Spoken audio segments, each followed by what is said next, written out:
Let's start, right? Okay. Yeah, very good. Okay, so welcome back. We're going to be talking about chapter 12 for the textbook. This one is called Working with Large Data. And the previous chapter, we talked about setting databases, uh, which is related to this topic with large data. But you will see that this chapter really focuses on new technology to try to avoid setting up a database because it could be kind of cumbersome, needs maintenance, etc. So there are new technologies that will address in terms of how to deal with that limitation in R, which is that you have to have everything into memory. So let me copy some of the notes that I have that are not included in the notes on the chapter.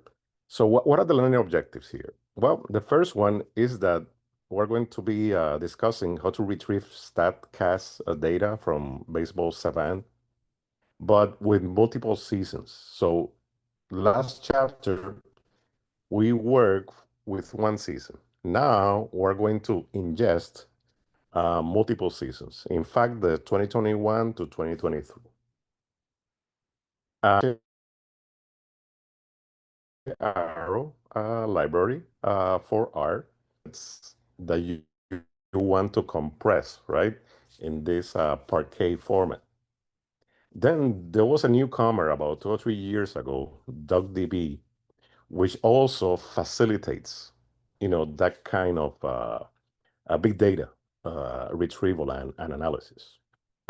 There's a chapter also here, reiterating what we learned in chapter 11. Uh, in this case, I'm just going to skip it, check the previous chapter. And but he introduces also the MySQL with MariaDB. I use PostgreSQL, but you can use any flavor of MySQL.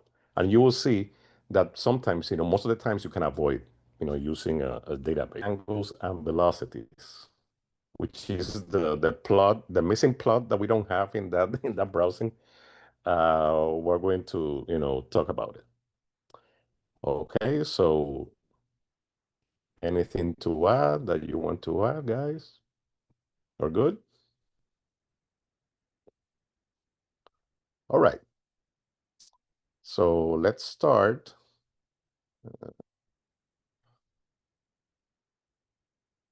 Okay. So I got this, this meme from a person that probably you'll know from The Simpsons, Monsieur Bart Simpson. And Bart, he was doing, his data analysis, trying to use SQL, to build his conquer the world plan, right? And one of the things that he did was to select everything, asterisk, from the cut up, and he was sent to the corner. So the other thing is that I will not write select, asterisk. And that's not the important thing, You can select all the columns that you want. The only thing is that it's a good practice. If you use SQL, you know that you have to select, your fields from a table. You can put some condition where, right, etc. But it's always good to use a command called limit. And it's kind of the head function or the tail function. You can specify how many rows do you want to see. So good practice, and I use it most of the time, when I'm dealing with this, big data, is that, instead of selecting all and just run it, use your limit and you will avoid all that, the Bart Simpson, mistakes or, mischiefs. All right. So we talk about it, chapter 11 again, about it was an introduction to MySQL for building baseball database. We're going to see how to use some functions from the book package or library that we're using, ABDWR3E data, to retrieve the StatCast, the season data. Then we're going to see how you use the internal format that R uses, which is the .rds, the RDS file, which it is kind of a serialization, internally that it does. That it works pretty well when we have kind of a medium size, data. You will see, how it compresses, etc. Then we're going to delve into the Apache Arrow and then into the DuckDB. Okay. So I'm going to switch to my RStudio. I don't know if you can see it there, right? Because we can do this, we can do this live that we did in the previous chapter. So once you load up, you do your setup, load your packages and all that. What we're going to do is everything that I'm going to show you is really stored in my laptop. There's no need really to, go outside to the cloud to do it. So the first one is that RDS format that I was telling you, I already created a file that stores the 2023 season of, from StatCast into that RDS file. So this is where the file resides, which is in a file in my working directory called data. And then I name a folder within data called SC underscore 221 underscore 222 underscore 223, where that file resides. So what I'm doing is constructing that, that path, right? That path directory to access it. Library. Very useful library to try to work with the directories, etc. I think I lost some of the connection, right? Can you guys see me? Can you guys hear me? Hello. Can hear you and see your screen, but You yeah, good? Okay. your video seems frozen. But Yeah. So, yeah. Okay. So, but if you can hear me, that's good too. That's good enough. Okay. So let's do that. Let's create that StatCast directory, right? And what we're going to do is read from that RDS that was already created, create what our season data, for 2023. So let's do that, right? We're going to read it. Okay. It's still reading. It's it's a fairly sized file. And the dimensions that we have is around 720-ish thousand rows by 118 columns or variables. So if we do, just the first 6 records, right, the head and also a glimpse, you will see the whole, the whole structure, right, of this data, which is kind of, high dimensional data and all that. So, and in terms of verifying if we have all the information that we need, in the book, the author suggests that we do kind of a summarizing to get the number of games that were played in that season, number of pitches, and then the sum, of the events, which is in this case is going to be the home run event. So let's do that. Okay. And you see that the game type is regular. We're talking about the regular season here. The number of games is 2,430, which I believe is the correct number of games played in season 2023. You have the number of pitches, which is the rows, right? It gives you pitch by pitch, play by play, the number of rows for all the games in that season, and then the number of home runs that there were, that there were played. Okay. So one of the things, let me go back to my notes here. Okay, so one of the things that we want to see is how much memory does that ingestion of that RDS file is occupying in memory.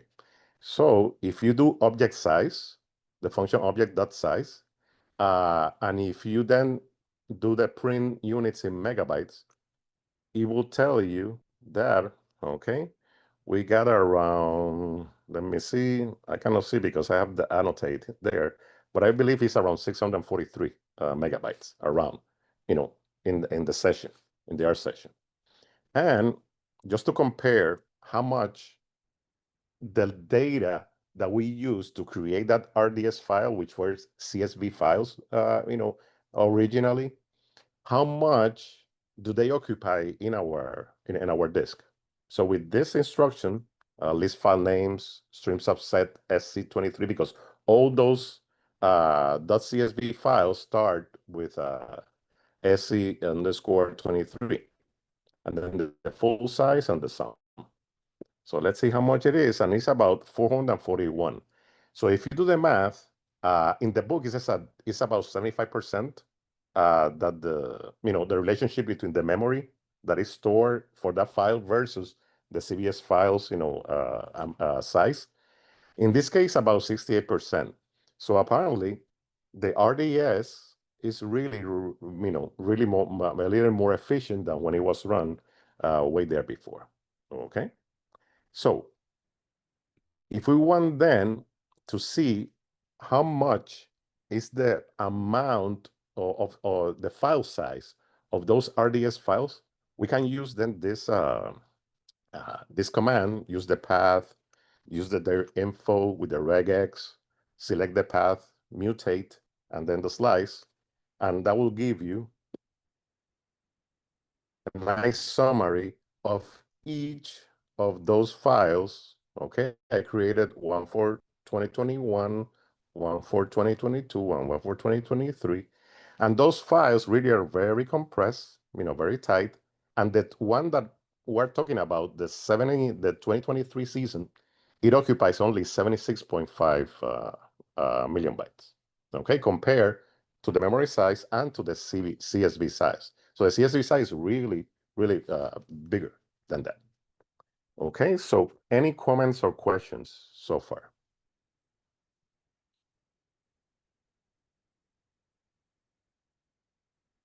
Okay, so let's start then, introducing the Arrow package. So the Arrow package is really a compilation of different standards set by this corporation called Apache. And you know that Apache, one of the products, open sources that they have, open source product that they have, is Spark. Okay, they are the ones that really created the Spark methodology, infrastructure, etc., which is used very in cluster servers. Okay, when you can have multiple workers, multiple memory, clusters, etc. So it's kind of an efficient way to deal with massive amounts of data. So let's get the library Arrow installed. There was an option that I researched in terms of the integer that sometimes when you read those files, the casting of the typing of the field, sometimes it changed to integer 38. We're going to say that don't do that. In other words, stay with the integer 64, which is the maximum allowed for an integer. All right, it's kind of the detail, weeding the details there. Okay, so now we're going to change our path, right? Before was tagcast, let me see, what was it? stackcats.dir as underscore dir. Now we're going to change it to statcats underscore parquet. Why? Because I'm going to read a parquet file format. All right. And the way it works is the following. When you create this parquet file, usually what you do is that data is going to reside somewhere. It could reside in the client, it could reside in your memory. So what happens is when you create a parquet, you have to you have to indicate what kind of partition do you want. In this case, we're going to partition our data by the year. So let me show you how is this data distributed, right? So let me go to my directory.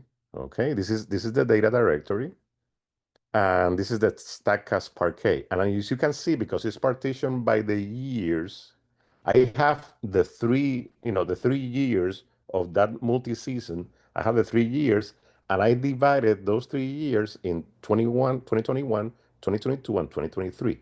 And what it does is that in each of those folders of those years partitioned, then is the real, the real file that we're going to read. So it's kind of a very compact and also efficient way to store large data. Remember that the RDS, the one that we have, even though we had 76 megabytes, we have to had at least a half a 500 megabytes or 600 megabytes in memory, to get it into our system. You'll see how it works, in this way. So with the introduction, now we have our pointer, right? Our path directory to statcat parquet. We're going to then open the data set in the format, in that format of Parquet. You can open the data set also with formats CSV, format Feather, all kinds of format. Okay, can you hear me? I got already the internet, connection. Can you hear me? Yeah, we gotcha. Okay. Okay. Let's go this. Yeah, I just want to, keep rambling and nobody, everybody's frozen. All right. So let's see what is the dimension of this whole data set that we already, open. So in this case, it's about 2 million, right? 2 million rows, etc., with 118 variables or columns.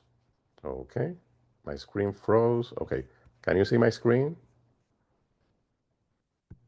Sorry, just your camera.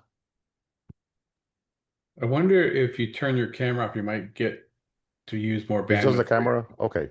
Well, you for can, your voice. I don't know if that's true or not, but it's worth a shot. right. Okay, let me see. Stop video. There you go. Okay. Sounds better? So far, Sounds better? All right. yeah. So we got the dimensions. It's about 2 million rows, right? Because we have 3 seasons of data, of yearly data. And then let's see what is the object size. Remember that the object size, when we read that RDS file, was about 653 megabytes. Okay. So here we only have about 500 bytes. And what's happening? Well, what is happening is that we didn't read anything.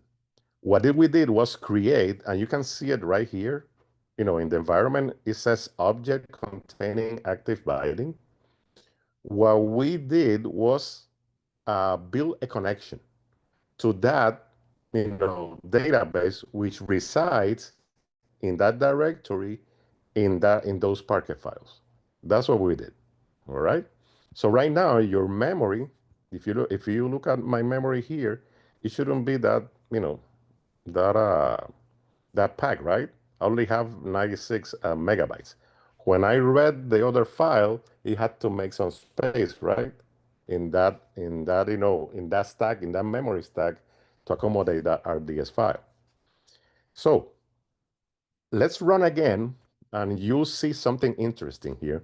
Let's run again the grouping that we did for the RDS file.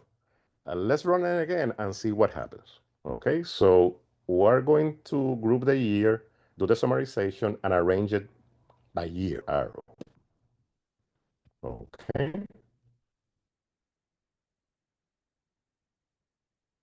All right, so if I go and try to get my output, summary arrow, look what happens. It just gives me a description of what is inside summary arrow. In other words, the data is still not there. And what it does is that arrow uses what is called lazy, lazy processing, which is that when I run this, okay, when I run this instruction, it's going to store all the objects that he needs. So when I tell it to run, then it's going to actually run and give me the result. Okay.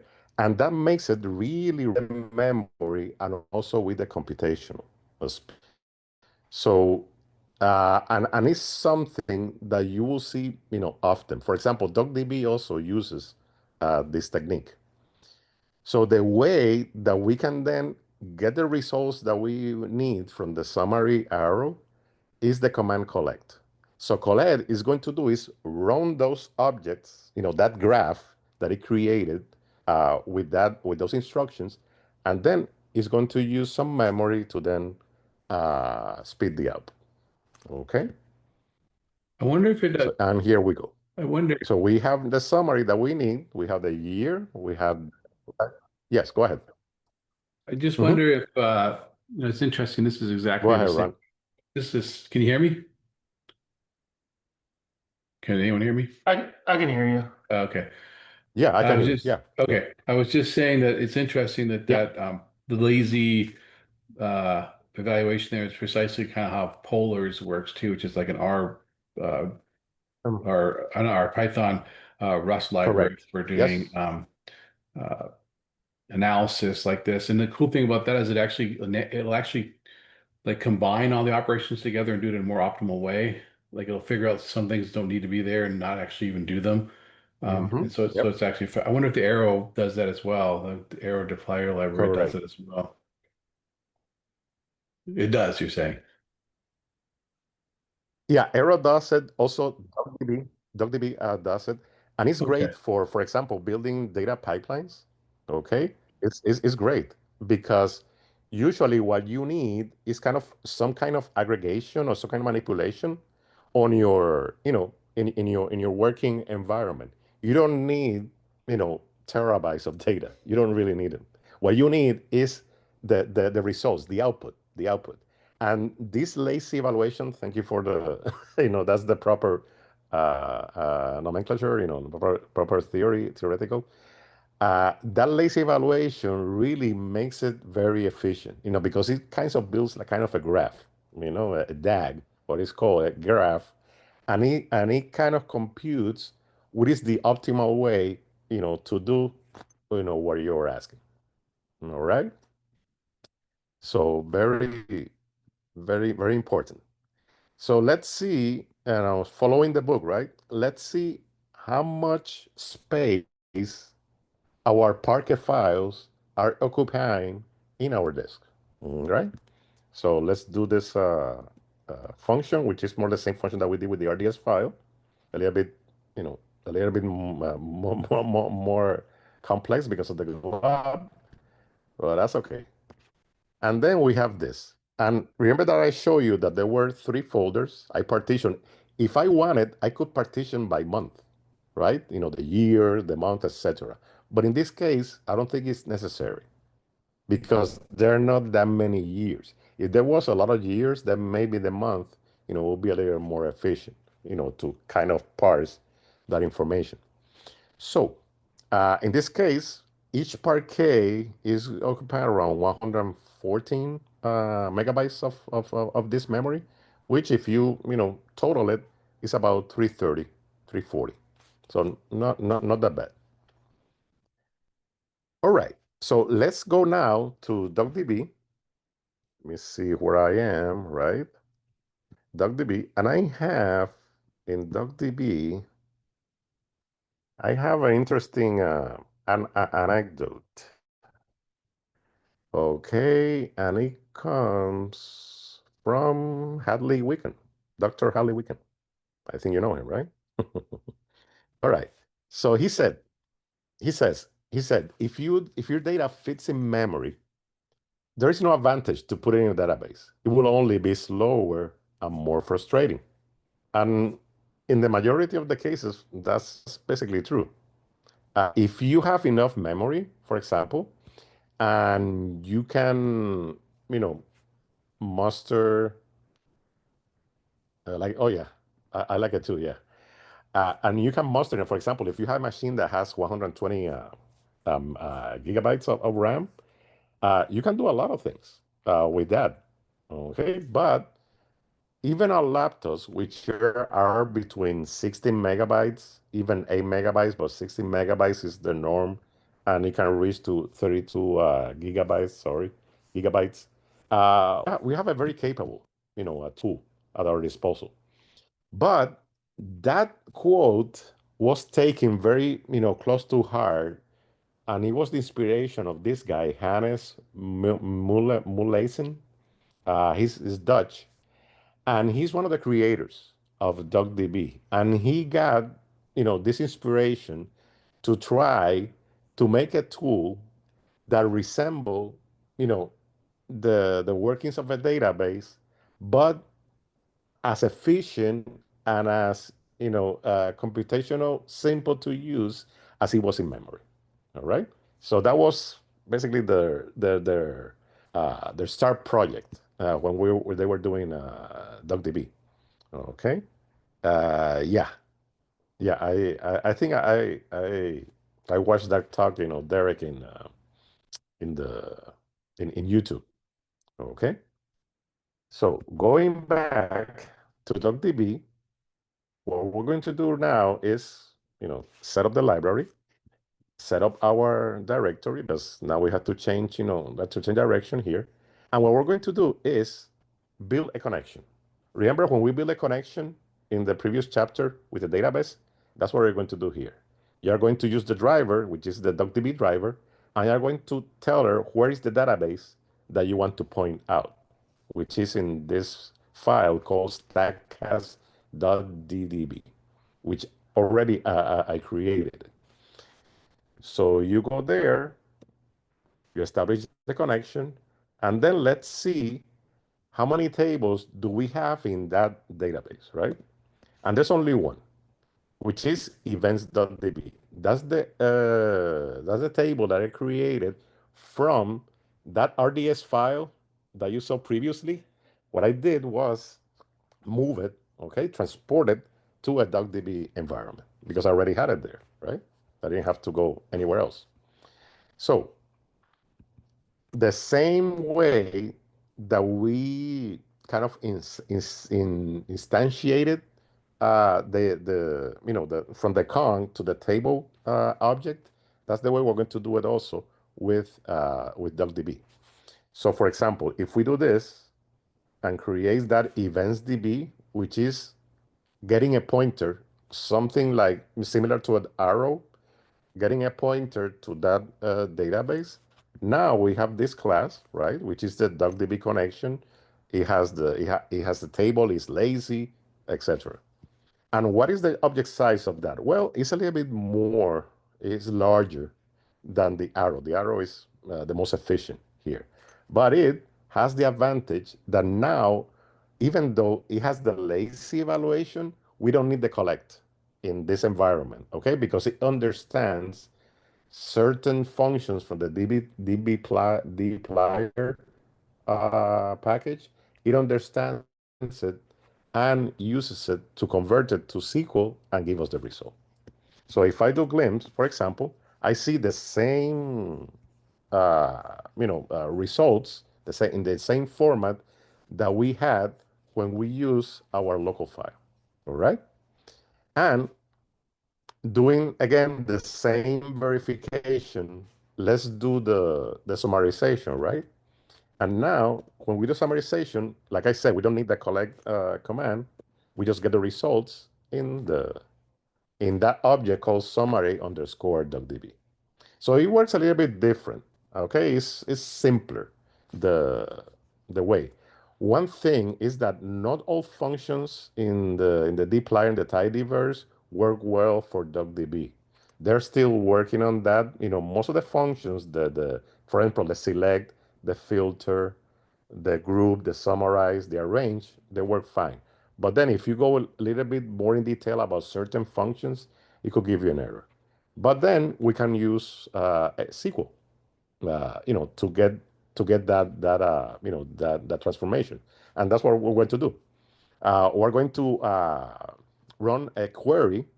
We're going to select certain columns from that big database from EventsDB, and we are going to filter by the release speed, which and also on the events, which are the home runs. And we're going to limit, remember the limit? We're going to limit to just the first 6 rows. So if we run this, because already piping that connection, we should get our table. Okay, and that's where we are. So we get the table, we get the first 6 rows, we don't get the whole thing. And also we can do it with the dplyr functions. Also in this case, because filters, select, they are all available to us. So if we do this, we get the same. Okay. So let's check the disk space of the DuckDB database.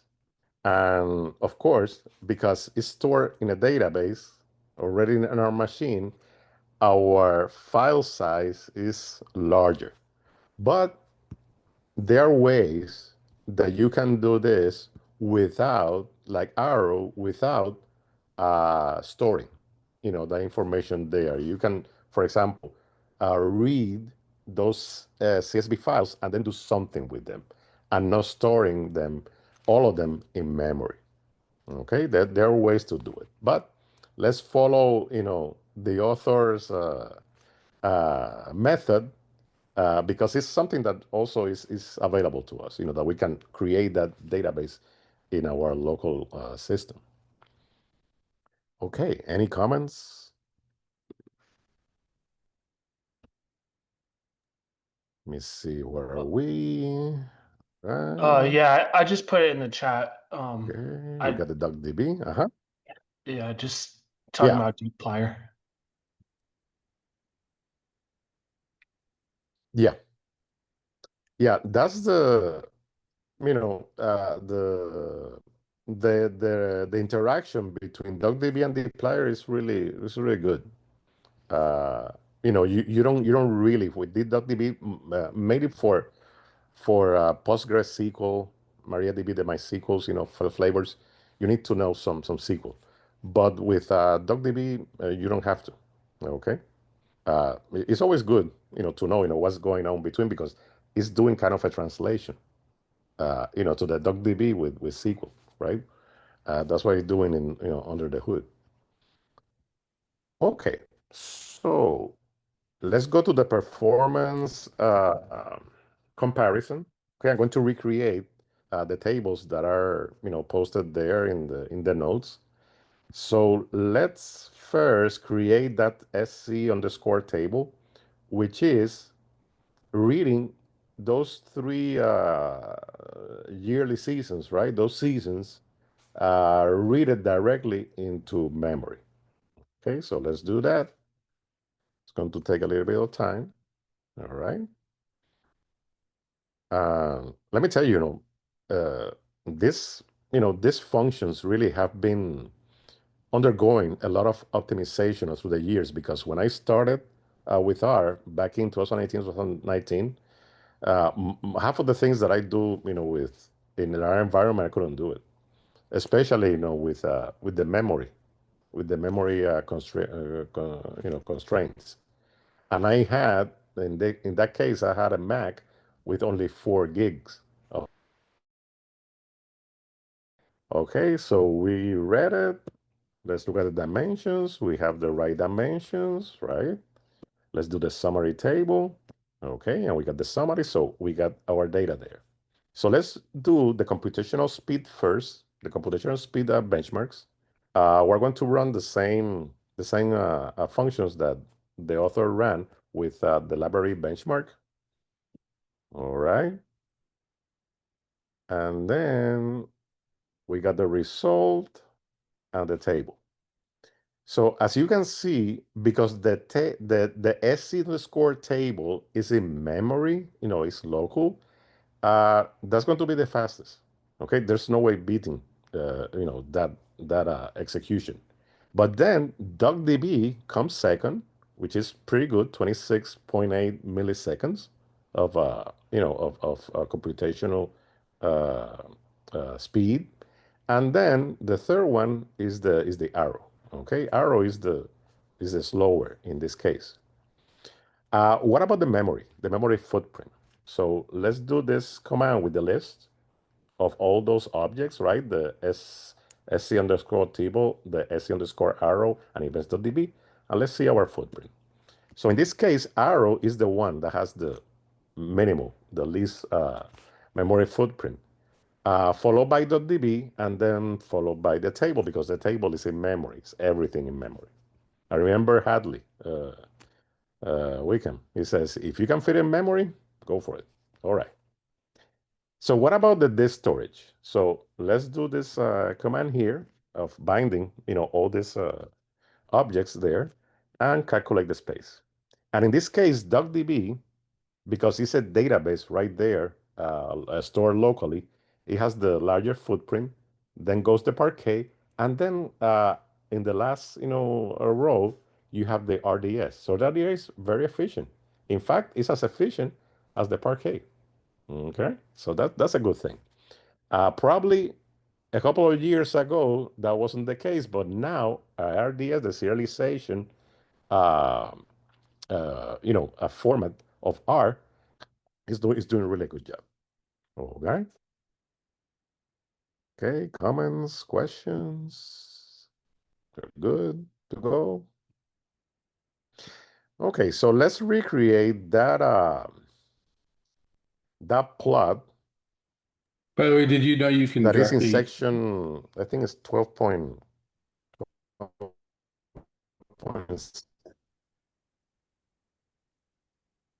ahead. I was going to say, apparently you can also like query Parquet files with DuckDB as well, which is kind of interesting. Uh-huh. Oh yeah. Oh yeah. You can read, yeah, arrow with the arrow to arrow or something. Yeah, you can read, or you can read Parquets, directly. Yeah, you can. Yep. All right, so let's recreate that plot, what I call the the vanishing plot. Okay, because at least in my case, I couldn't render it. I had to look for it to see, if I was if what I was plotting was correct. All right, but isn't that in the notes? I put it in the notes there. Okay, is this plot, this one. And this is for the 2017 season. All right, but we're going to recreate this kind of plot a little bit flashier because it has different colors, different color palette. And we're going to do it for the 2021, 2022, and 2023 season. All right. So let's go back here to my session. And the function that we're going to use is called read BIP, right? BIP data. So this one, what it does is that you start with that object. It could be the arrow object, it could be the DB object, or it could be also the RDS object, the local object. We're going to use, in this case, I'm going to use the arrow, just to show you. But then once you have that object table, you're going to create the year, you're going to group the year, you're going to filter by type X. So what is type X in this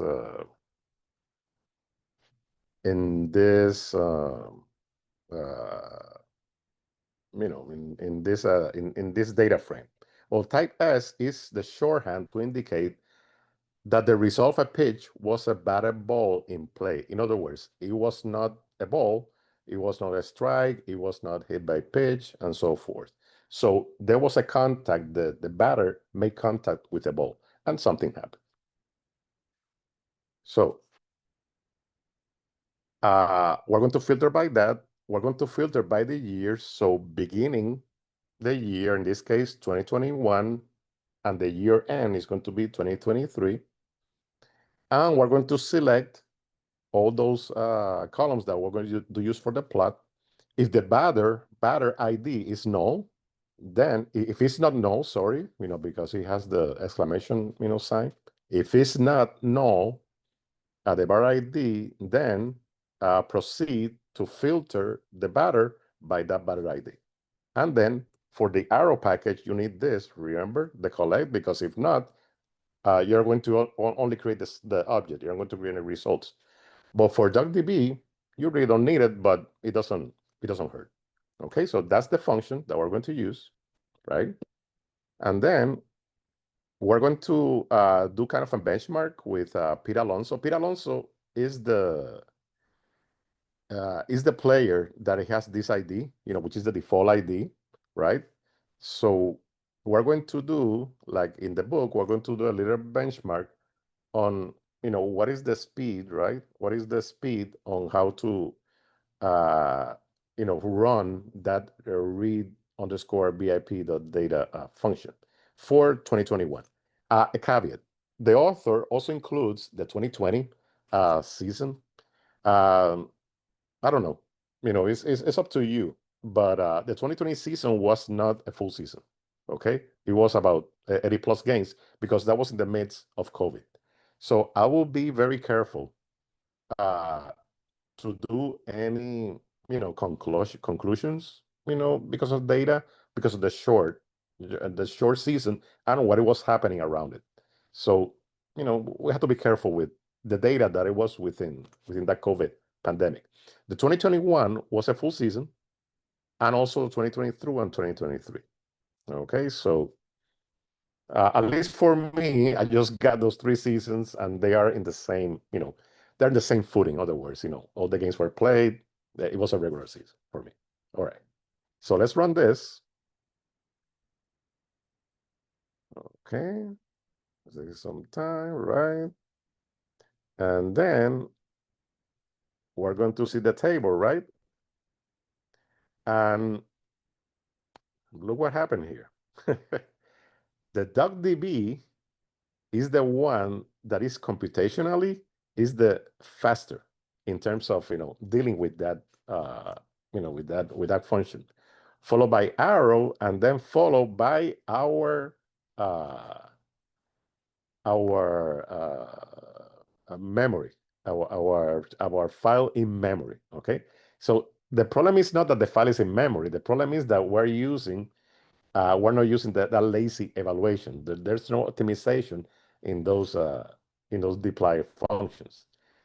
In DuckDB and Arrow, because we translated to SQL and translated to a graph, then we get a better execution. Okay, so word to the wise, use DuckDB or Arrow. Okay, so let's get some, the guidelines. We're going to get and the labels of each, which is a ground ball, line drives, fly balls. We are going to run that function with ggplot, to create our plot object, right? As I say, I'm going to use Arrow this time because I know that with the DB, there was some issue with the typing of the characters. For example, some characters numeric, they were left as character. So in Arrow, I didn't have any issues. So I'm going to run it with that. You see how fast it run? It just run right away. And then I'm going to plot it with the guides on the color for the weighted on base per average and the theme. So let's do this. Boom, voila. So this is the plot. Okay. This is the plot that we should be seeing in that chapter. And a couple of things. You see that kind of the sweet point, when the weighted is when the launch angle of the exit ball is 25 degrees, and the exit velocity is around, let's say, about 110, 1.5, 110, etc. is right here, in this. So you can see that same pattern in each of the seasons. Okay. And to answer the question that the author posted, let me do this. Okay, because with all the menus here, sometimes I cannot reach for my tabs. Okay, let me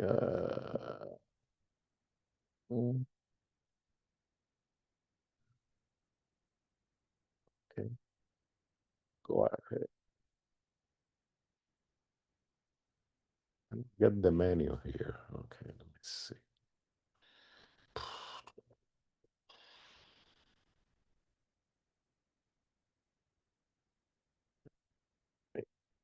Check if I can do this. Okay, now let me do this. Okay, here we go. So in the book, okay, that's where the plot should be, which is not. And there's a question. It says, do you see any differences across the various years? He answers, and he says, other than the fact that there's less data in 220, but we wouldn't use 220 just to avoid that problem. The relationship appears to be about the same. So if you go back to the plot, you'll see, right? You'll see that the pattern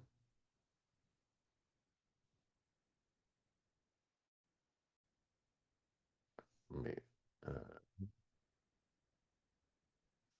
okay.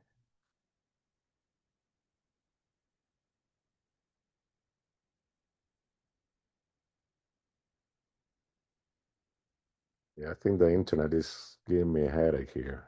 It doesn't want to show the plot, but we can show it here. Okay, here we go.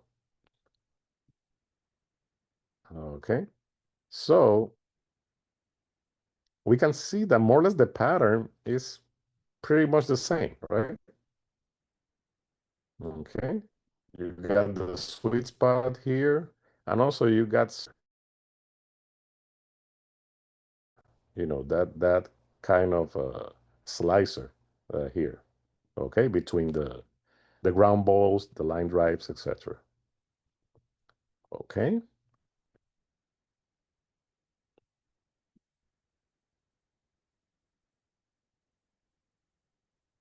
All right, so that's it for today, at least on my part. Awesome. Appreciate it.